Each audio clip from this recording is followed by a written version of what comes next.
do the things they do because we invest in you. See, there's a difference. You don't invest in women. Women invest in men. It's always been that way.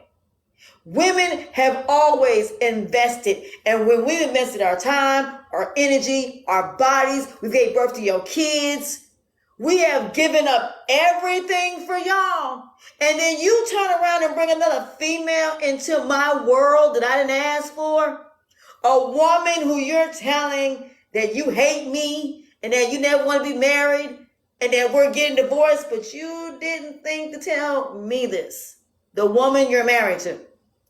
Okay, so let's break down why women are really pissed off and why a woman will stay.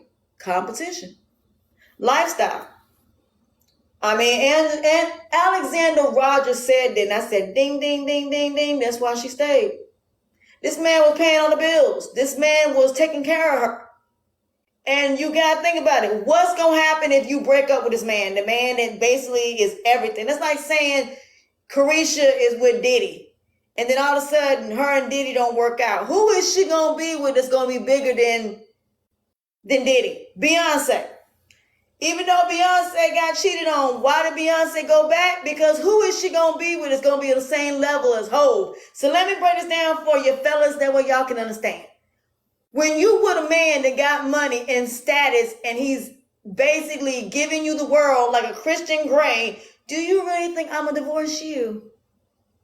Knowing you're going to pass away eventually. That woman will sit there and deal with that mess until the day you croak. Why? Because she get everything. That's why women gonna stay. I done invested too much time in your behind. I done spent 20 years with your behind. Nope, we're gonna do death to us, but I'm waiting for you to croak. That's why.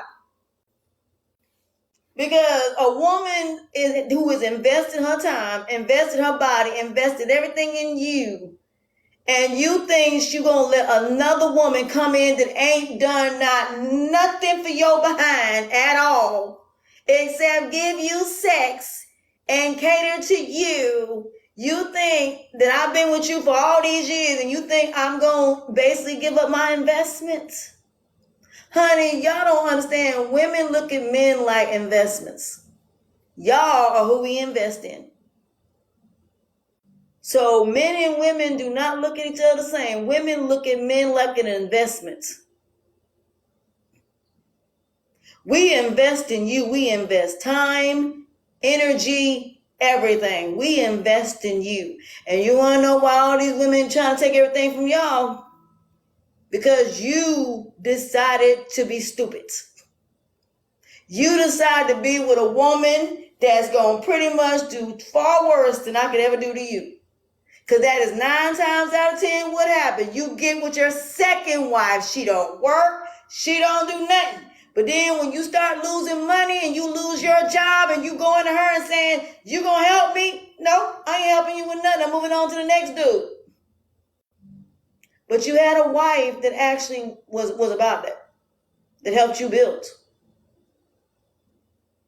Do you think women just sit up here and give up everything and give up our careers for nothing? No, because we invest in you. A woman is never going to give up anything unless she feels secure enough to do so. A woman is just not going to give up her career. A woman is just not going to give up everything because of the fact she loves you. She give it up because she invests in you. You're supposed to be the person that's supposed to lead us. You're the one that's supposed to love, honor, cherish, and sickness and health, forsaking all others, doing only unto me. Operative word, me.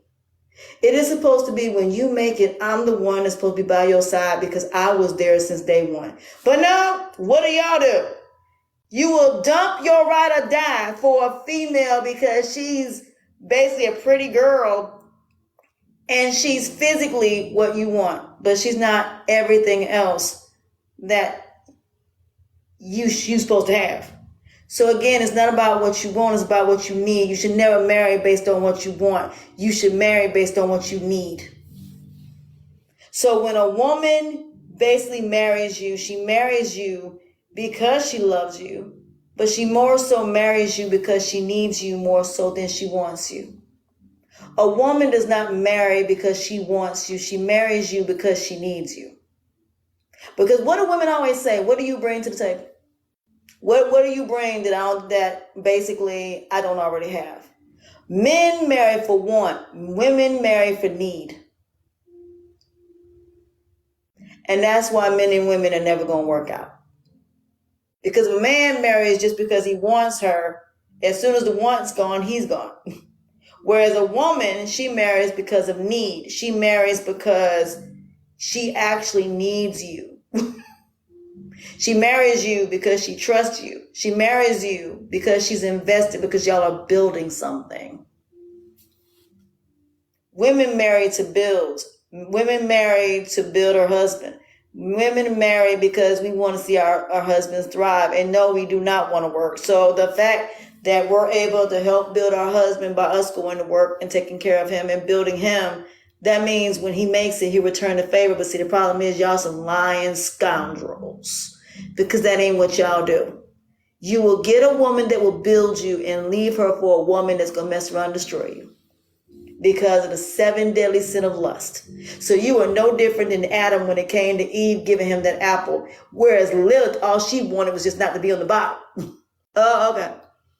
So the one you thought was the one you wanted is the one that got you kicked out the Garden of Eden. Okay. Just want some clarification on that. So again, let me say that again. Women marry in our relationship because there's a need for it. A man wants to be in a marriage because of the fact it's going to help your career and because you want her.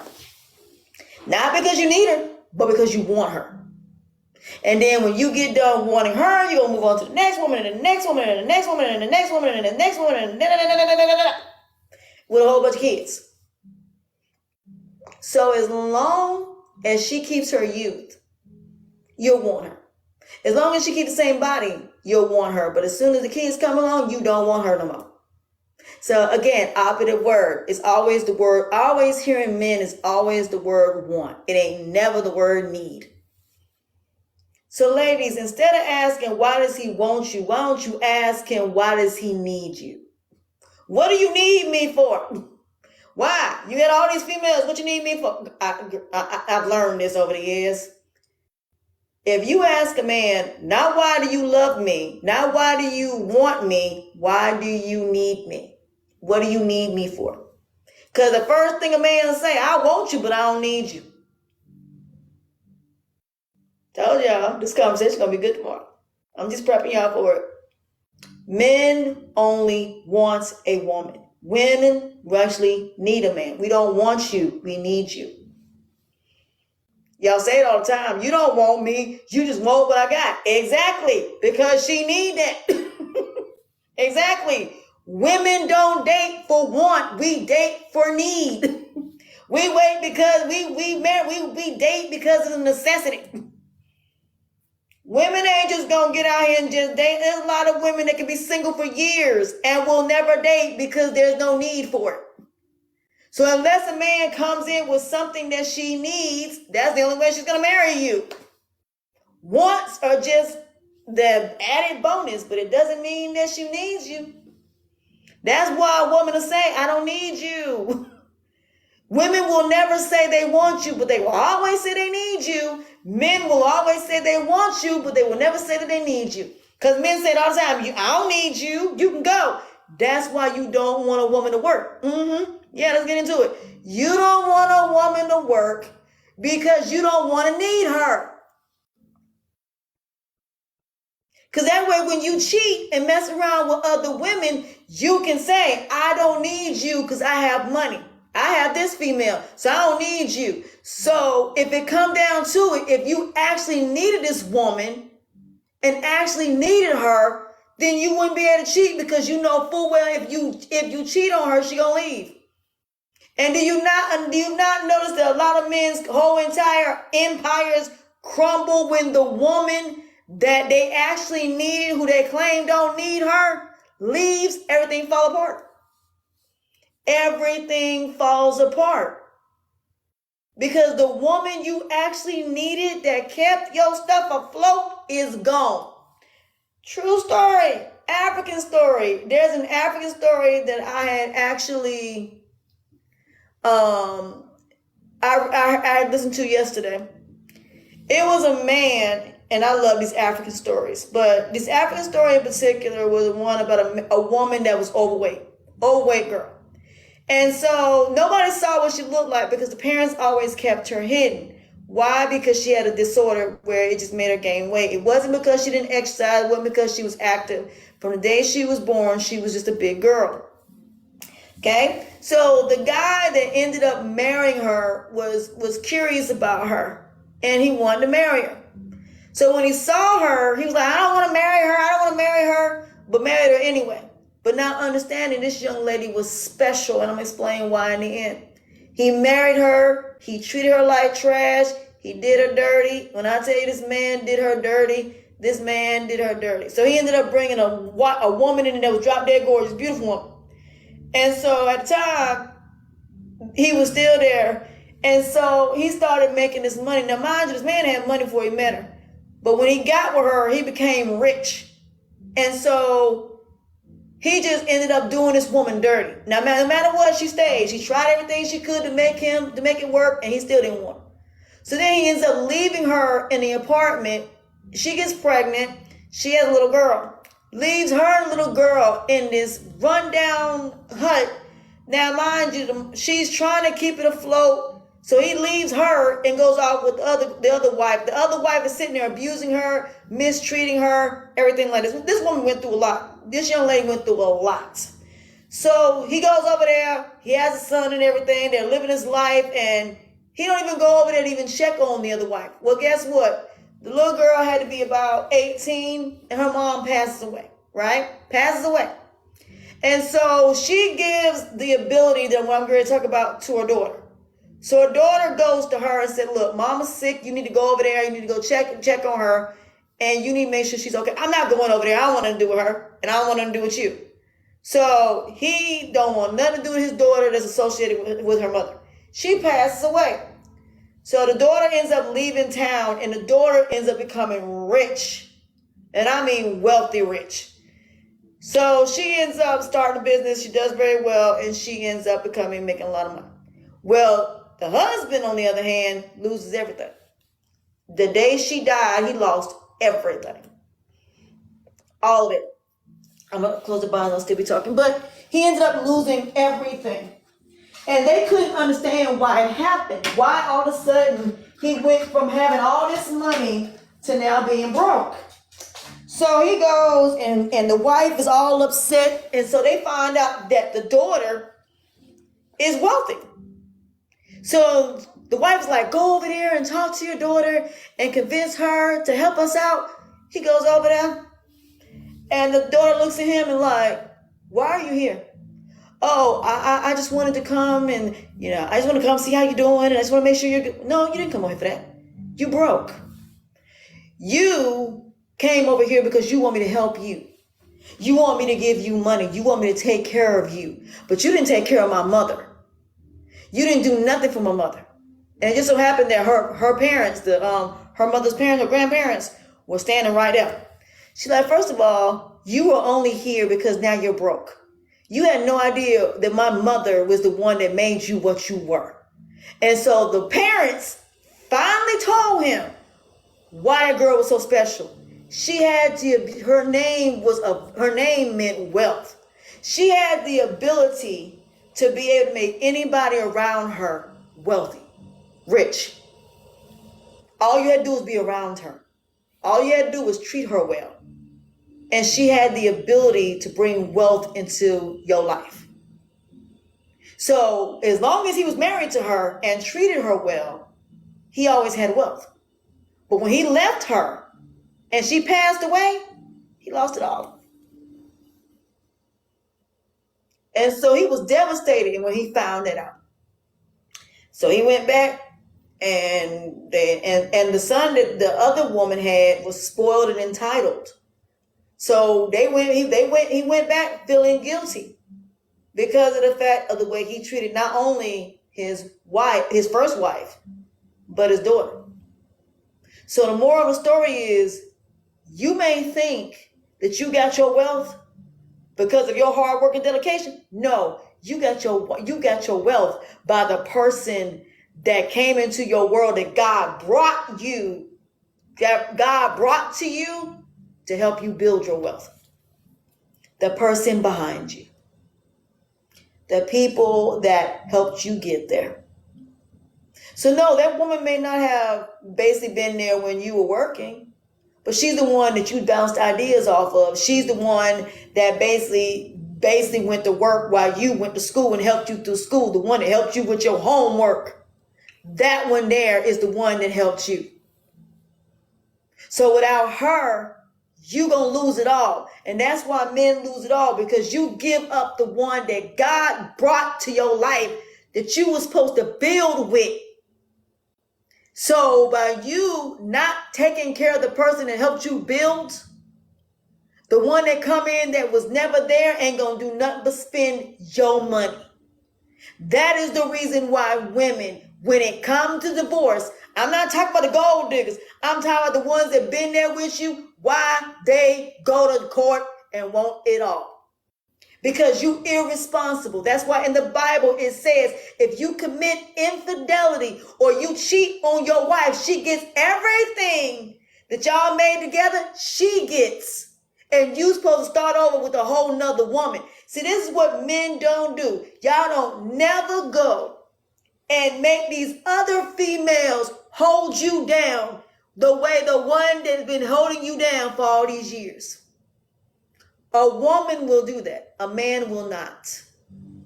Women are not just going to leave their husbands for a man just because of sex. No, we ain't going to leave until we're absolutely sure that this person is worth me leaving you for. And a woman will tell you, I want nothing from you. I just want my name. That's it. I just want my name. I don't want nothing from you. There are women that left with nothing. Got with a whole nother man. And that man is now a multi-billion-dollar God-forsaken man. Why? Because that other man appreciated her. Do you notice that women always do better when it comes to the new man that's in their life? And yet men don't? Ain't it funny that in Why Did I Get Married, when you saw Sheila, when she came back, she lost all that weight. And then her ex-husband said, and he talking about the 80-20 rule.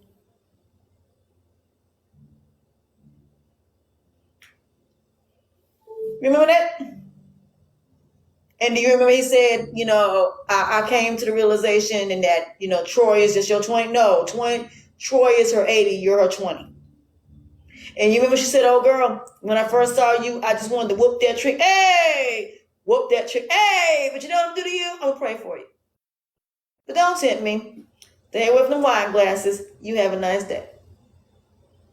Because at the end of the day, what happened in part 2? He got cancer and she was gone. So again, fellas, y'all don't pay any attention to these movies, do you? You ain't nothing without the woman that helped you build. Now, it's not about that. That's in real life.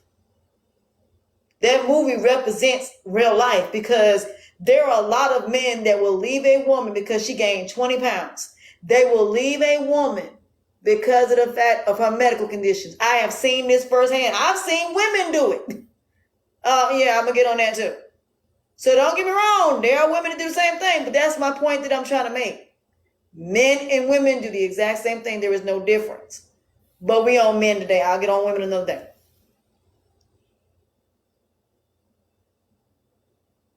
Now, hold on. Nope, because I'm going to go in. Nope, that's not true. A lot of men, if a lot of men, take away the women. Take away women. If a man was really happy, why would he need multiple women? Why would he need a different woman in his bed? Why can't a man just sleep in a bed by himself? Why can't men be alone? I'm gonna ask that question. You said that rich men are happy without a woman. No, they're not, because they have multiple women. When you say a woman, that means none. I'm not talking about a man having different women. I'm talking about if a man is truly not in need of a woman, then why even deal with a woman? Why not just be by yourself? Why do you need to have sex with multiple women? That's still a need. That's still a want. So even though he may not need a woman in any other way, it doesn't mean that a man don't want a woman as far as companionship. It doesn't mean that he don't want her when it comes to sex. That part, lust. 7 deadly sin of lust. So at the end of the day, yes, they do. They may not need a woman, but it doesn't mean they don't want one. It doesn't mean they don't want a different woman. So let me explain. Let me break that down for you why that is. Men have been taught in every race that women have no value. Every woman, I don't care what race you are. Men have been told that women only are supposed to have children and raise kids, and that's a bold-faced lie. Women are not supposed to be just that to you. We are more than just a godforsaken incubator. We're more than that. We are more than just raising children. Honey, it's been like that since the beginning of time. Men have resented women since Eve. Wait. I'm going to tell you why. Men have been hating us since Eve is the reason why Adam got kicked out of the Garden of Eden. They ain't never going to let that go. They think every woman is going to end up being the next Eve, but they don't understand that's going to happen regardless. What they don't understand is they are still dealing with the Eves. They just don't know it. See, let me break down something that you're not paying attention to. God said that beauty is of the eye of the beholder. That means that beauty is within and not outward.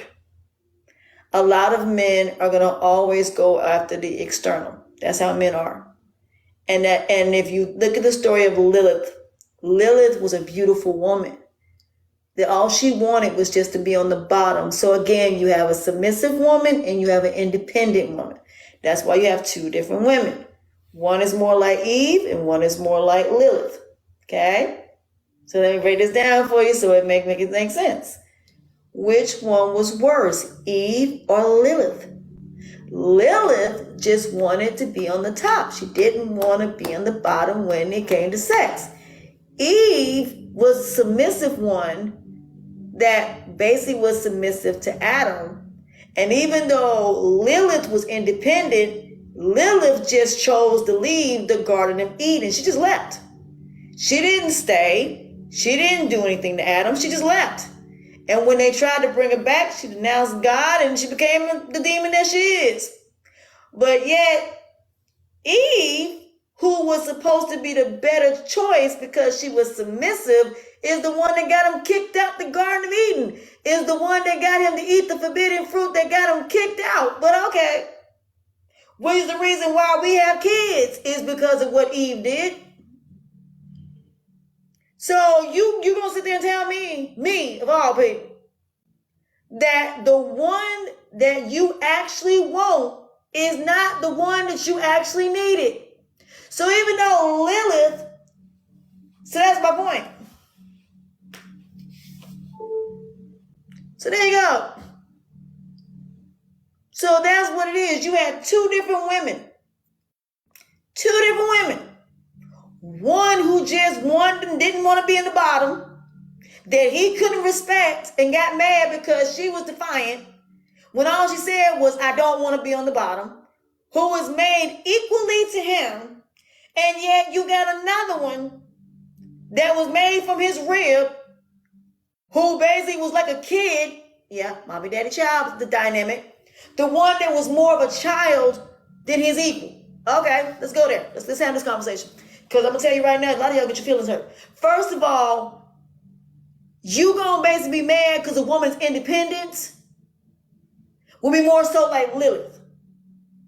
The one that was submissive, the one that got him to eat the forbidden fruit, that got him kicked out the God-forsaken. Yes, it is. Pay attention. Lilith was the independent one. Lilith was the one that was equal to him, aka independent. Whereas, hold on. We're talking about before she became what she was. We're talking about when she was in the Garden of Eden. We're not talking about what she became. We're talking about before it happened. What if it had happened? If she would have never became what she was, if Adam would have just let her be on top and let it be that. He could have convinced her to change and be on the bottom. So that could have been resolved. That was simple. That was the only issue between the two of them. She didn't want to be on the bottom. She never became a demon if it wasn't for him. That worked. Eve, on the other hand, that came from his rib, who didn't know nothing about the Garden of Eden because he didn't think to tell her about that forbidden fruit and why not to eat it, left her there by herself for a snake to come up to her and say, why don't you eat the fruit? Well, Adam told me not to eat the fruit. Well, you know if you eat the fruit, you're going to see everything that God sees. Why are you going to tell a woman that? You going to tell a snake going to tell a woman, I'm going to see what God sees. I get to basically see everything that God sees. What you think a woman going to do? Even the most submissive. What did Bill Bellamy say? And why did I get married? Even the most trustworthy girl gonna go through your phone. Curiosity. If you don't explain to a woman thoroughly why I should do something, as a woman, every woman is defiant.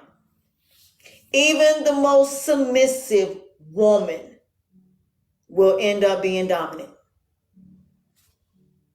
And what happened? What did she do? She ended up eating that fruit. And then what happened? She convinced her husband to go against God. Now, hold on, because I'm going to ask a question. Did Adam have to eat the fruit, being that he knew better? No, he ate the fruit because of the 7 deadly sin of lust. How do we know what Eve did to get him to eat the fruit? You got to remember, she was submissive. Now, see, if it would have been Lilith, he'd have been like, I'm not going to eat that fruit. Pay attention where I'm going with this. He would have not eaten the fruit if it would have came from Lilith. Because Lilith was the strong one and the more defiant. So he would have been like, no, I'm not eating it, because she challenged him. And because of the 7 deadly sin of pride, he would have never ate it. Yes, it was. Yes, it was. You still missing my point. You still missing my point. You're still missing the moral to the story. The moral of the story was, it was the weaker woman that was the one that got him to eat the fruit. But yet the one that was the more independent one could not get him to even submit. So which one is better? The one that got him to eat the fruit and got him kicked out the Garden of Eden, or the one that actually didn't get him to eat the fruit and all she wanted was just to basically be on the top when it came to sex? There's your point. Then you just got my point. You'll be better off with the one that's independent than the one that's submissive. In a woman, you'll be better off being with a woman that is more so your equal than a woman that is more so submissive, because the one that's submissive is going to be the one that's going to end up leading you astray. And that's the whole point of this conversation. When you deal with people that are lower than you, they're going to be the ones, I'm not finished. When you deal with people that are lower than you, they're the ones that's going to be the one that's going to be your most deadliest enemy. And that has been throughout history. Most of the greatest empires From Julius Caesar to Napoleon Bonaparte to Alexander the Great to King Henry VIII were all destroyed by a woman. Even with Helen of Troy was based upon a woman. So again, the damsels in distress, the real pretty girls, they've always been men's downfall since day one. So again, you sure? Because when I asked you earlier, you said Lilith. So the point that I'm trying to make is, y'all want a woman to submit, not understanding you can never submit a woman. A woman has to submit based upon choice. And even a woman that is submissive can still be deadly. As a matter of fact, a woman that's submissive can be way more deadly than a woman that is independent, because at least you know where she's coming from. Whereas a woman that is submissive can be the same one that will kill you in your sleep.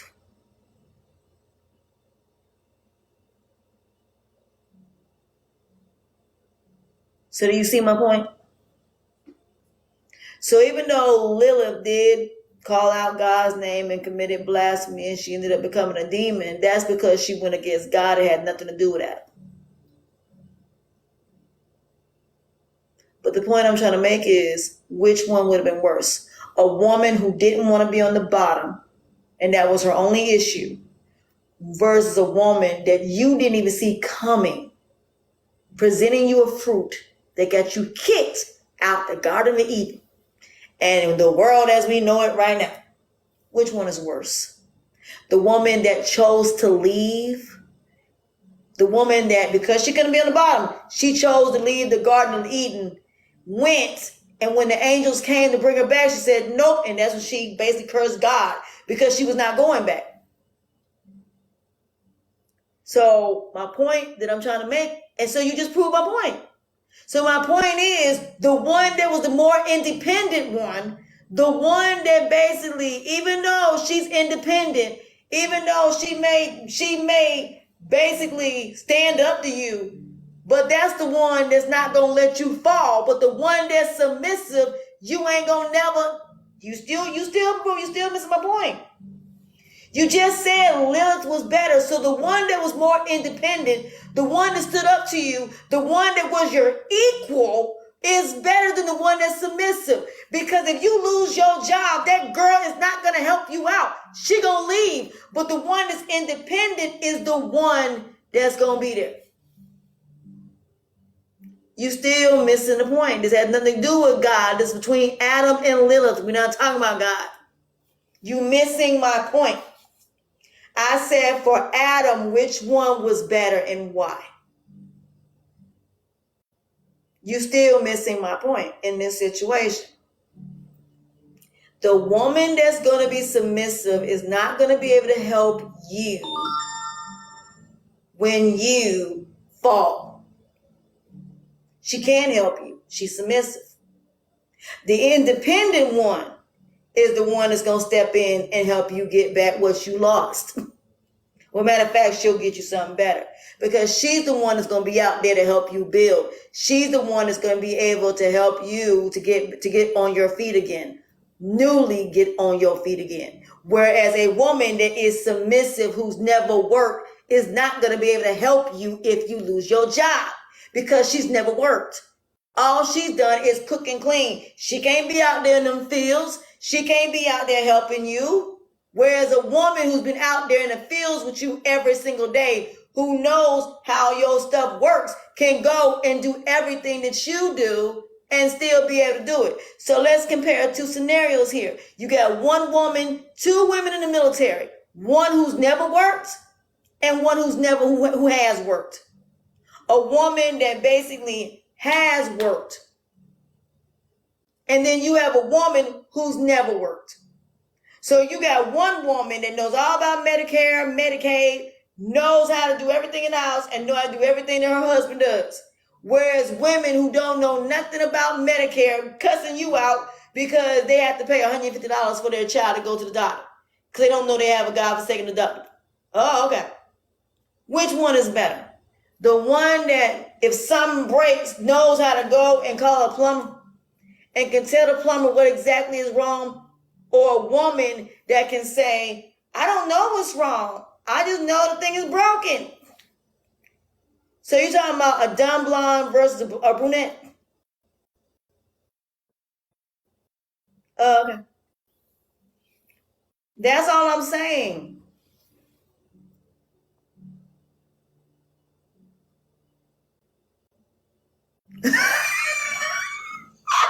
Exactly.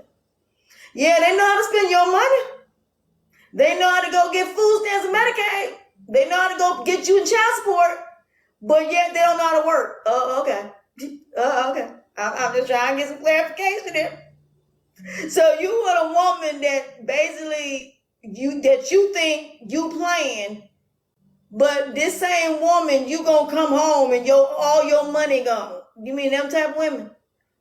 Or one that's like, I don't want nothing for you. All I want is my last name.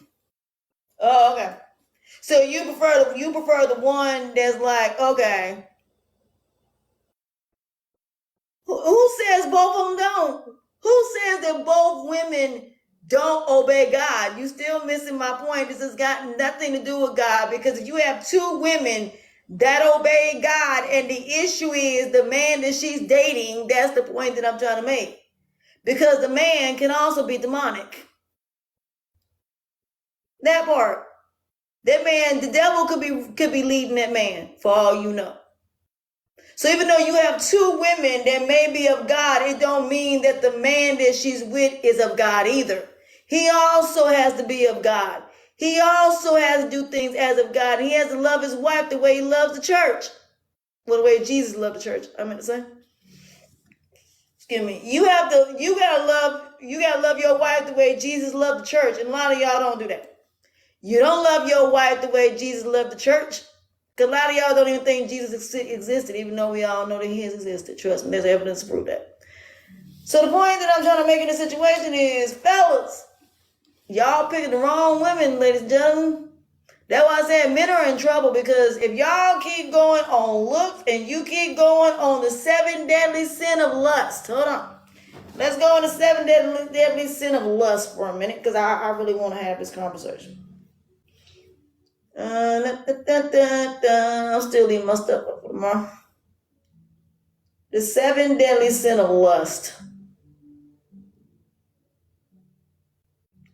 It says, according to the Catholic Church issued the Vatican of 1992, lust is the disordered desire for inordinate enjoyment of sexual pleasure.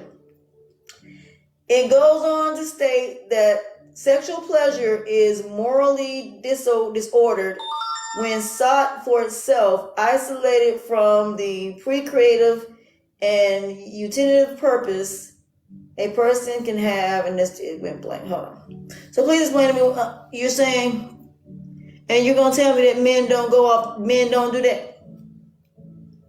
A disordered desire. Oh, okay. I'm just trying to.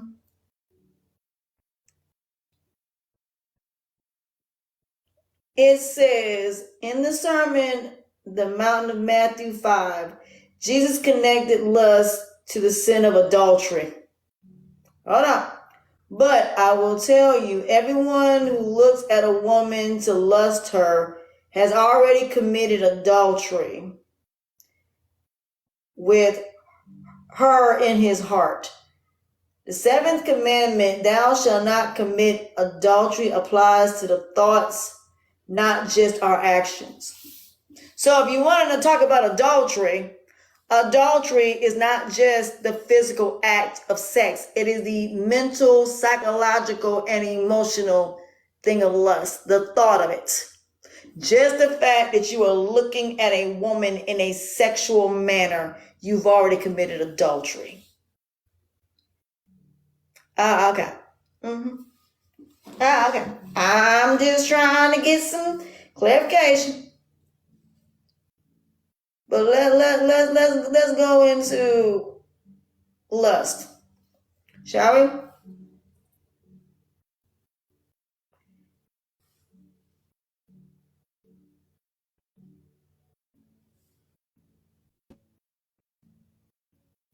It says represented by the animal clockwise, toads, snakes. Okay.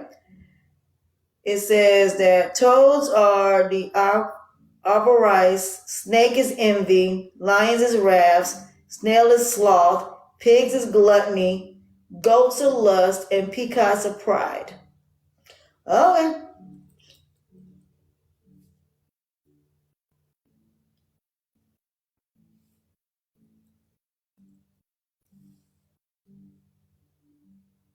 What does the Bible say about lust? There's many different parts.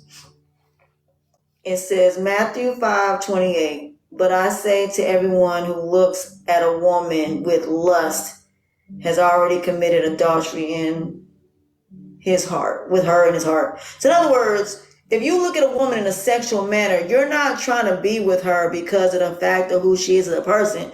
You looking at her because you just want her for sex. See, y'all really want to have this conversation? We can have this conversation. We can have this conversation all day long. By the time I get finished, women are going to look at a lot of men very differently. At the end of the day, also, let me also say this. When it come down to this, if women really knew that men look at a woman in a sexual manner before you look at her as a person, you've already committed adultery. You're not marrying that girl because you want to date her. You're marrying her because you want to be sexual with her. The only difference is you're lying and telling this woman you want to be married to her. The whole reason you're getting married, because I'm going to go further. I'm going to go further. The real reason you're marrying a woman, because back in the day, you couldn't have sex with a woman unless you married her. What y'all have done is you've taken that and telling women that they have to be more seductive. So what y'all have done is created prostitution. You have created prostitution. Because back during the times of biblical, when barbarians and when all these people in the Bible was going to war and taking over lands, aka the Israelites, and what happened in Sodom and Gomorrah is the same thing. You convinced women. Women were forced to be in prostitution. Because when these barbarians went and took over lands, they took the women and made them into concubines. So before there was the word prostitution, there was concubines. See, how is it that y'all in America don't know this? How is it a black woman and I know this? Before there was prostitution, there was concubines. Because Solomon had not only wives, he had concubines, which were prostitution. So any other woman that you get based upon the Quran, let me also go there.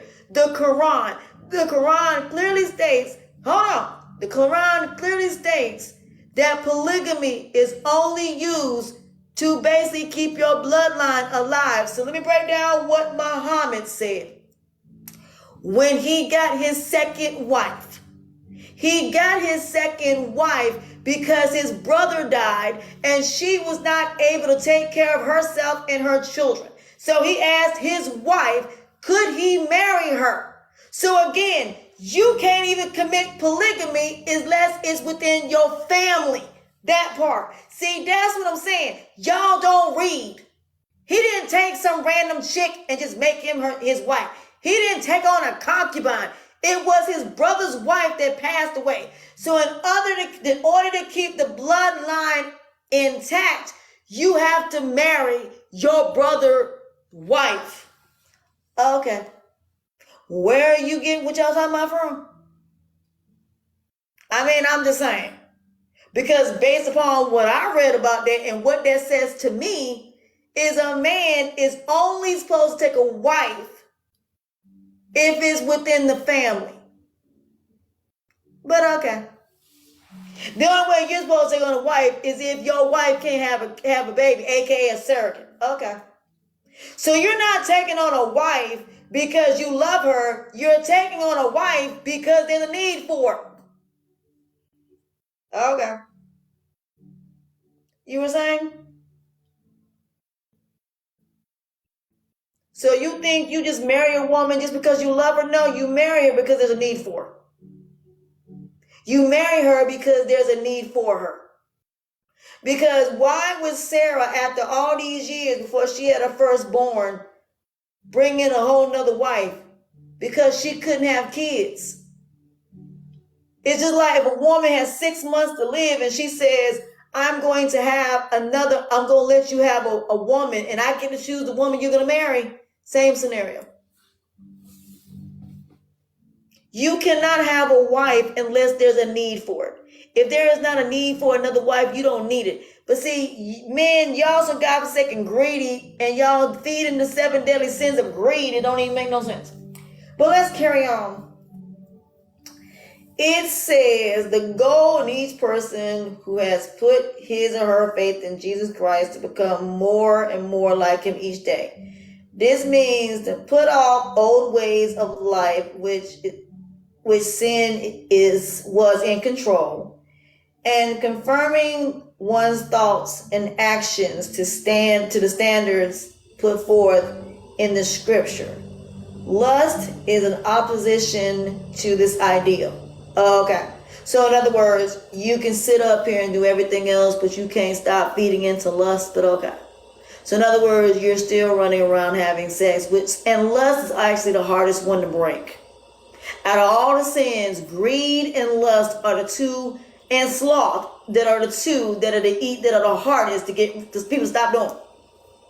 But let's get into the conversation, shall we? It says, no one will ever be perfect or attain sinless while still on earth. Yet it is still a goal for which we strive. The Bible makes a strong statement regarding this, and I can never pronounce this. God has called us to be holy, not to live impulsive lives. Anyone who refuses to live by these rules is not disobeying human rules, but rejecting God. So in other words, you're going to tell me, of all people, that you can be married and still be looking and lusting another woman, so you're still committing adultery. It also says that, where am I at?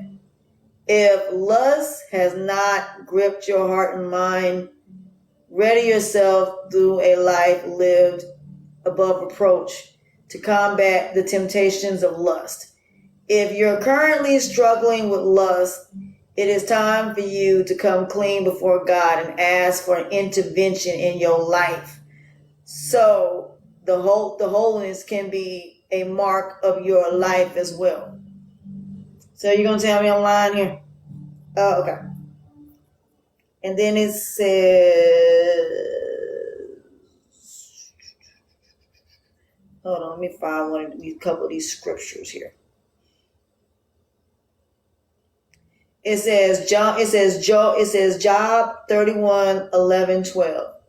It says, for lust is a shameful sin, a crime that should be punished, and is a devastating fire that destroys to hell. It wipes out everything I own. See, I noticed something with lust.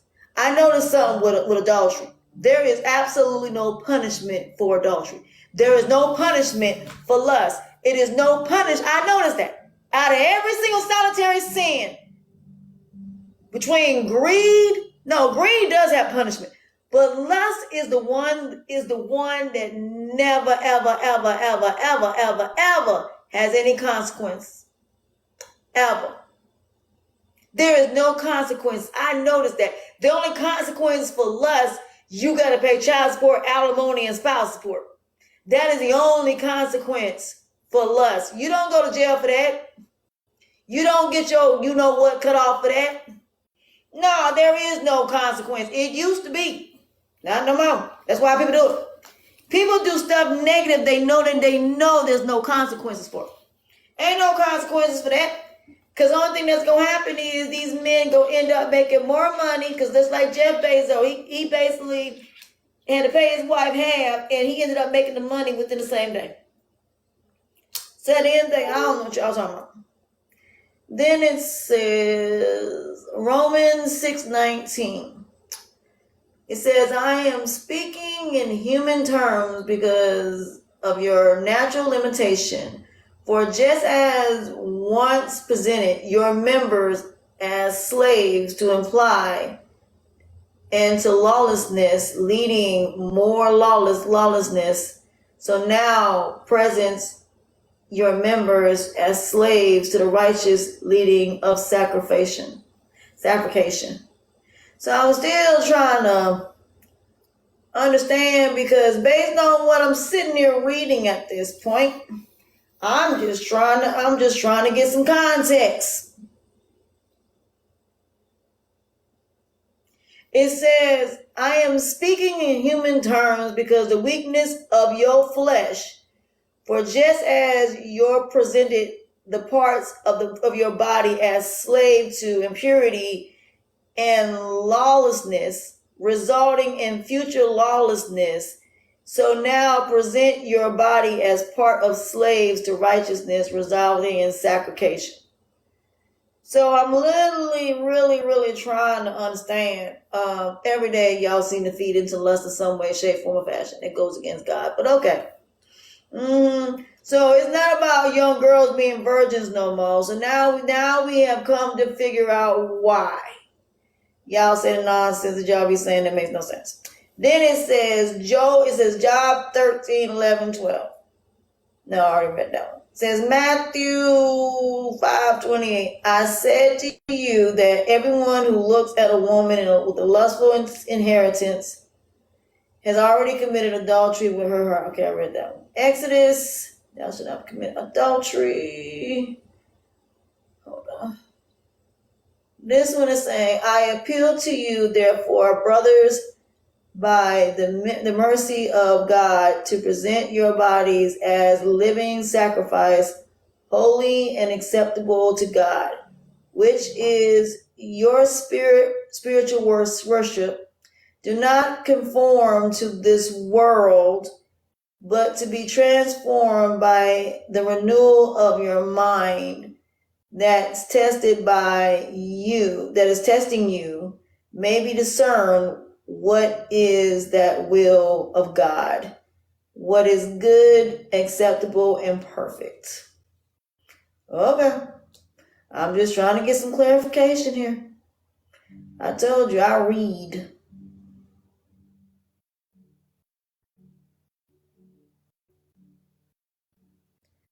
I like to read. So I'm just trying to get some understanding of how you figure that what I'm saying is wrong when it's not. Told you, no matter how many ways you come at me, I'm going to pull up some receipts.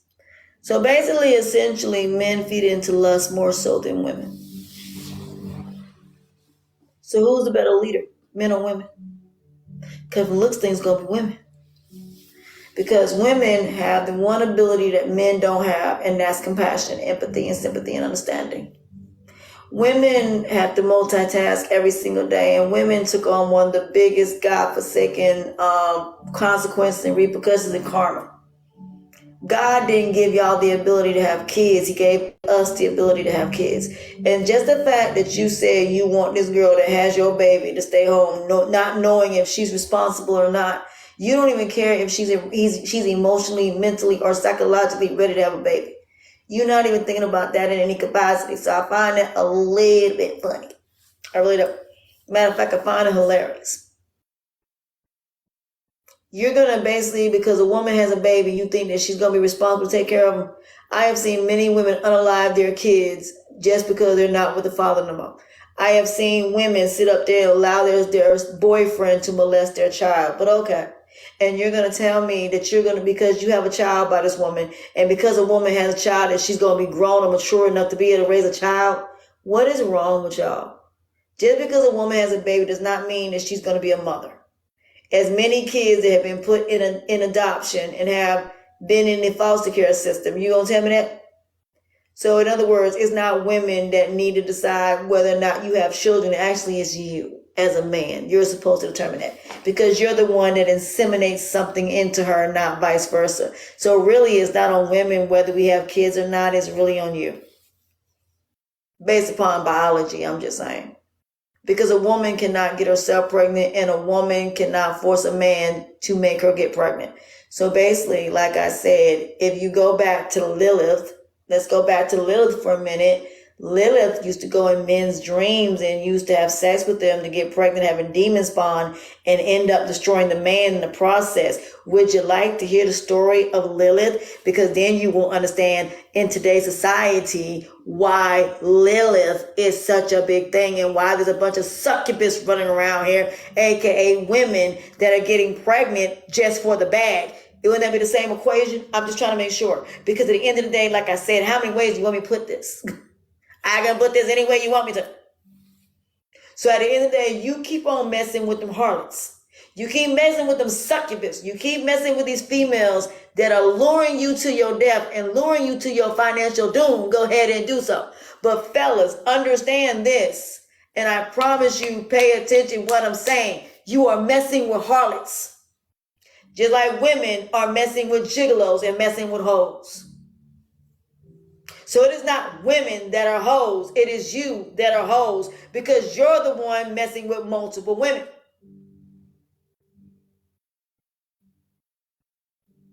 So there you go. Women are not whores because we never wanted to be whores. Y'all created the monsters that you now got a problem with. You created the succubus. You created the women that are now getting pregnant and getting child support. Because there is no way a woman can get pregnant unless a man inseminates in her. So at the end of the day, a woman can have sex with you all day long, but guess what? It don't mean she gonna get pregnant. The only way she can get pregnant is because you chose to just let it go. Let it go, baby. Looks like another love TKO. Sorry, y'all. Y'all gonna hear me do that a lot. I'm just saying, so you can't sit up here and say a woman can get pregnant. No, a woman cannot get herself pregnant unless she gets some sperm from a condom and inseminate up in herself. Or unless she go to a clinic and get artificially inseminated. So it's not the fact that a woman gets pregnant based upon that. It's a man. Okay? No, we ain't gonna do that. Because based upon biology, it is the man that chooses the woman he chooses to get pregnant because you're the one that chooses to sleep with her. I mean, this is the most common sense thing in the world. You're not supposed to be having sex with all these different women and then saying, oh, by the way, I don't want the kids now. I don't want them. I don't want no parts of them. I don't even want to be with her. So you don't even care what kind of person she is. All you care about is what her body looks like. Oh, so we're going to be still doing lust here? Because it sounds like lust to me. It sounds like adultery to me because apparently adultery is not about you cheating on your wife.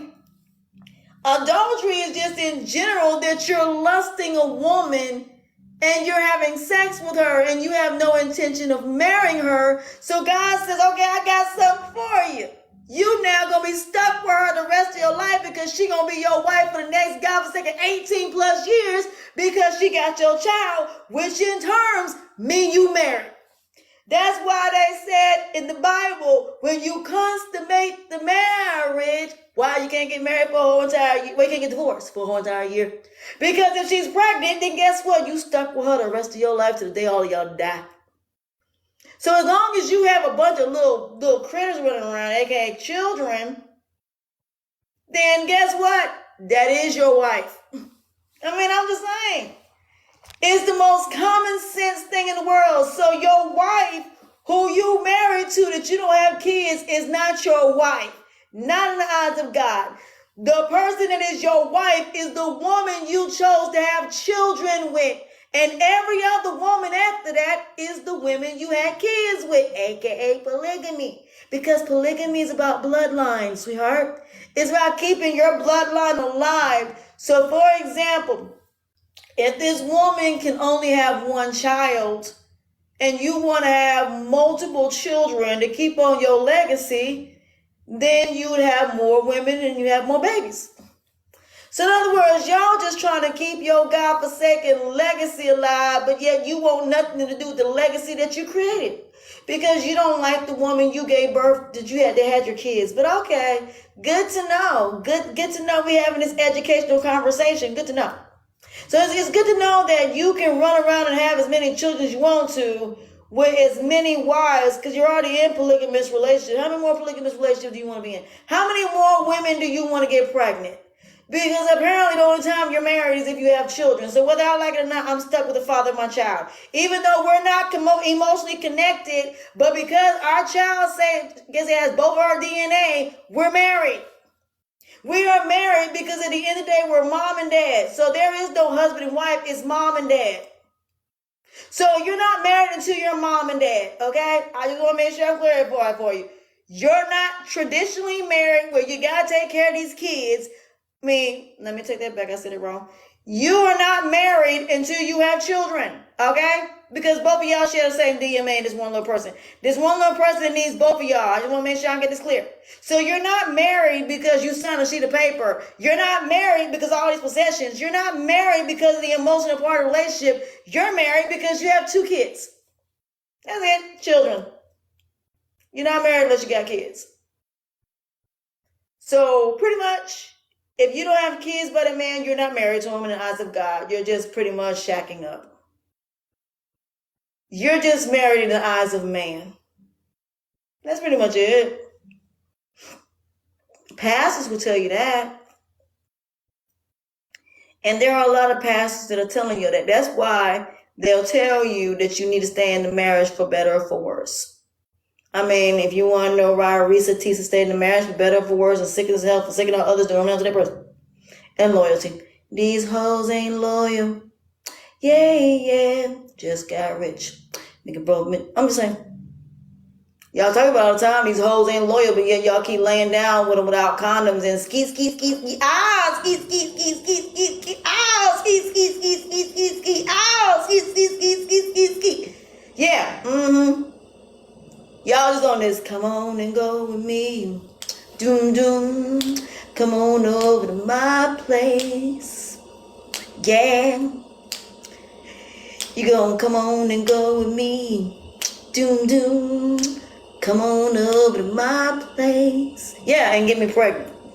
Oh, okay. So you want me to be your baby mom.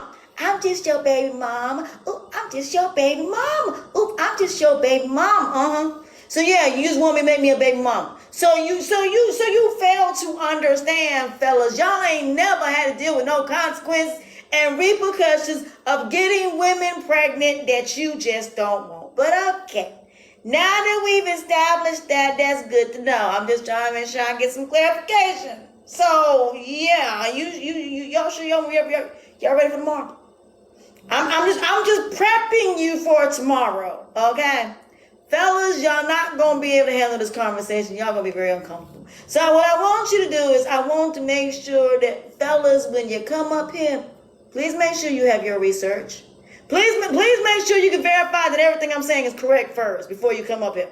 Because you need to verify that everything I just said the past 45 minutes is correct. I just want to make sure you verify. Verify it first, then you find information contradicted, then let me know and then I can look it up. By all means, make sure you bring your research. Because I'm telling you right now, y'all ain't ready for me. I'm telling you, I will come on these panels and y'all will hate me. Because I hold both accountable. Men and women accountable. Both. I don't hold just men accountable. I hold both. And no, I'm not a pick-me chick. I don't want to be a pick-me chick. So there you go. That's how I feel about all of this. That's my thoughts, my feelings, and my opinions on all of this. I just broke down all 3 of them and y'all don't even realize I just did that. See what I'm saying? It goes over a lot of people's head. This whole entire time I did all 3 and you pretty much wouldn't even know which one is which. See, that's what I'm saying. I'm a master manipulator. I play chess, not checkers. I promise you, I would probably never play chess again a day in my life, and I promise you, by the time I get done, I'll probably know how to play it. It'll take me one time to learn something, and then I will pretty much be a pro at it. So if I sit down, I'm definitely all about studying. So if somebody teach me how to play chess, literally teach me how to play chess, I will sit down and learn. But honey, I'll be a pro at it because I will take the same thing. I will look at it like life situations, and that's pretty much what I do. So to help y'all out when it comes to how you deal with situations, get a chessboard. Get a checkers board, chessboard, lay it out, both sides. This is you, whichever color you choose, the other side is your enemy. What you do is, I shouldn't even be telling my strategy, but I am anyway.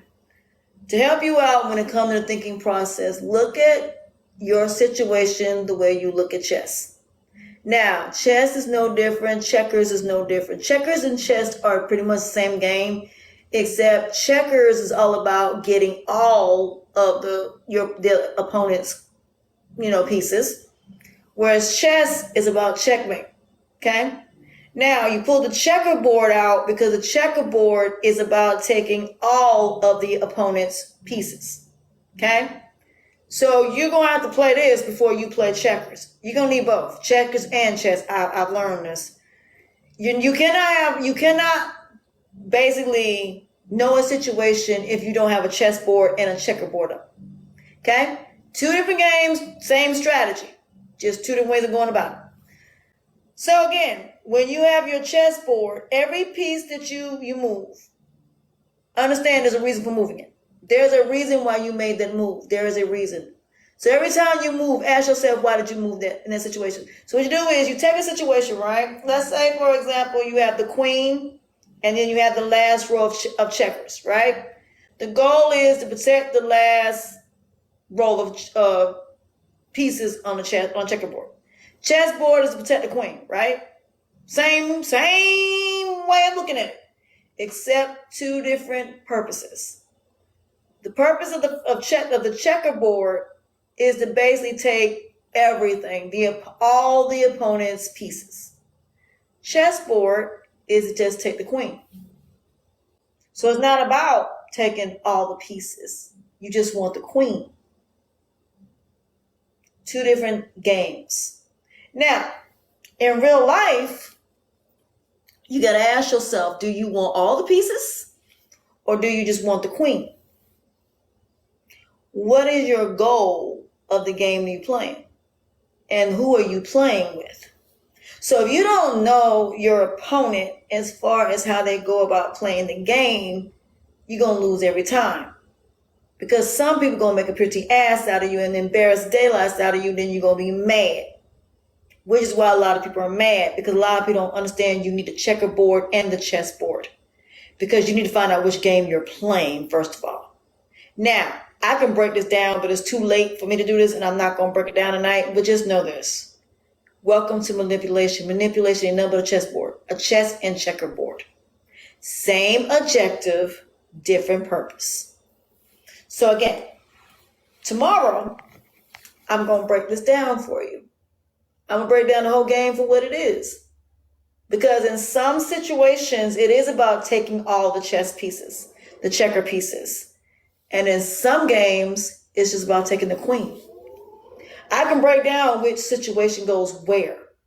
Some of them may be the combination of both. I need to take down the queen in order to get the rest of the pieces. So when you play chess is the same thing. When you end up getting to the other side and you're able to double up and you're able to double, and then you're going across the board. Because if you notice with checkers, you can basically go this way, and go straight and still jump over and still get the pieces. Checkers, you can't do wrong thing. Checkers, you can basically, once you get a double, as far as the kings, the queen, the jack, and the ace of spades, or whatever you want to call it. Once you get double, you can move and jump over as long as you're going from one line straight ahead, diagonal, or going this way. So you're going this way, or diagonal, either way. So you can do that and still jump over and still collect that person's chips, but in chess, you only can move once. So again, you have the slow version and you got the fast version. Depends on what game you're playing. Checkers is more fast paced. Checkers is more slow paced. So you have to decide, are you someone that's a chess player or a checker player? Which one are you? So you need to figure that out. A thinker is going to be more of a chess player. They're going to move slowly. It's just like a tortoise and a hare. You have a tortoise that's more fast and you have a tortoise that's more slow. So again, the hare is more faster than the tortoise. Same scenario. So depending on who you're dealing with is going to determine what board you need to play. Are we playing chess? Are we playing checkers? They're both with the same agenda. It's just, are you dealing with somebody that's an adrenaline junkie? Are you dealing with somebody that's a master manipulator? I'm tired. A master manipulator. If you're dealing with a master manipulator, then you're going to be dealing with checkers. If you're dealing with someone that's a con artist, you're going to be dealing with checkers. It depends which game you're playing. That's why I always ask men, what's the game we're playing? What game are we playing? Are we playing chess or are we playing checkers? Which one are we playing? What are the rules? See, another thing a lot of women don't know, there are rules to every game, including marriage. There are rules. Everything has rules. There's not one thing that don't have rules. Everything has rules. The problem is, the less information you got, the worse decision you're going to make. You can't make no decision unless you have all the information and all the game and how to play it. No differently than Monopoly, every game has a board or cards. I mean, even with Xbox, there's always an agenda. There's always a reason why people do the things they do. So if you apply that as far as game systems, I can do the same thing. I can add that as well. So you have card games, board games, video console games. You got cell phone games. How many games you want me to say? It's still the same agenda. The agenda is to win. The agenda is to basically win the game. But in real life, it's a whole different situation. Real life, the game is not only to survive, but it's also to protect your back row. So how the rest of your checkers or chess player pieces are moved have to be strategically. So when you're dealing with people, you better be strategic. So you're going to have to learn how to be manipulative. Because I'm going to tell you something, you're not going to be able to survive in this world unless you are. Because you don't have to use manipulation in a negative way. But honey, when you're dealing with a manipulator, you better learn how to be one. You better learn how to be a manipulator because you have to manipulate a manipulator. Believe me, I've done it. I've outsmarted a manipulator. You got to be able to do that. So again, sometimes you need to learn negativity in order to understand how to deal with it. But a lot of y'all don't want to hear negativity. You don't want to accept negativity. Sometimes you need to. Sometimes you need to accept that rejection. That means it ain't meant for you. Don't go nowhere near it. Leave it alone. When somebody says it's over, leave it alone. Don't say nothing about it. Don't worry about it. But what y'all want to do is you want to try to compete. You want to still try to fight for something when you should just leave it where it is. Can't do that if you don't know the game you're playing. Because even then they play in your face. The fact that you're chasing behind this person, you are still playing the game. He's still taking away your pieces. Every time you're vulnerable, he's taking your pieces. Every time you allow him to put his hands on you, he's taking your pieces. So the goal is to take away all your defenses. So these chess boards and these checkerboards represent your defense system that protects you from negativity. And if you don't know the pieces and what they represent and how they protect you from that last row or from that queen being taken or checkmate, you better start paying attention. I might get me a checkerboard and a chessboard, and I'm going to show you how this works. Believe me, I perfected this. Every time I deal with people, I look at it as a chess game from the moment I meet you. Everything is chess, and every single solitary move I make is strategic. I don't do anything for a reason. I do it for a reason. No, I take it back. I do everything for a reason. I make sure that every move that I make is strategic. I make sure everything I do is to protect me. Because you can't that's the point. All these pieces represent protecting your feelings, your emotions, your vulnerabilities. Though there are things that protect that. They protect all of that. And you can't protect yourself if you don't know those pieces and how they protect you. There are things you think are insecurities that actually are your protectors. So again, once you know what your protectors are, the minute that somebody says something about any of them, you'll be like, I'm sorry, I can't do this. Sorry, can't deal with you. You're not my type. Because if you're going to sit there and talk about this, then that means you don't like me. So there are ways, surefire ways, that you don't even realize the most negative things about yourself are your greatest protector. They are your protectors. This is my protector. This is my protector. This thing on my breast is my... Any flaws and imperfections you have are your protectors. If somebody even says something about it, you might not even come nowhere near me because I won't even talk to you after that. We won't even have a conversation at that point. So again, the things that you think that are wrong with you are actually your greatest strengths. They are your protectors. Your flaws and imperfections, your disabilities are your protectors. You just weren't taught that. Because somebody come in and say something negative about me, I'm like, I don't care. And I am well aware of my flaws. I see them every single day. So you ain't got to tell me about my flaws and imperfections. Trust me, I already know they there. So tomorrow, the title that y'all see on here will be part 2. Before I have this conversation, I just wanted to make sure before I have this conversation tomorrow, because tomorrow I will be having this conversation. That title is really what I'm talking about. But what I decided to do was before I actually have the conversation, I want to prep you for how this is about to go. Because see, a lot of people don't do that. They'll get on these panels and they don't prep the audience for what you're about to encounter. Tomorrow, that is how this is going. So you're going to see 2 parts in every video I do. The first one is going to be the topic and prepping you for it based upon the information I have. The second one, can you prove me wrong?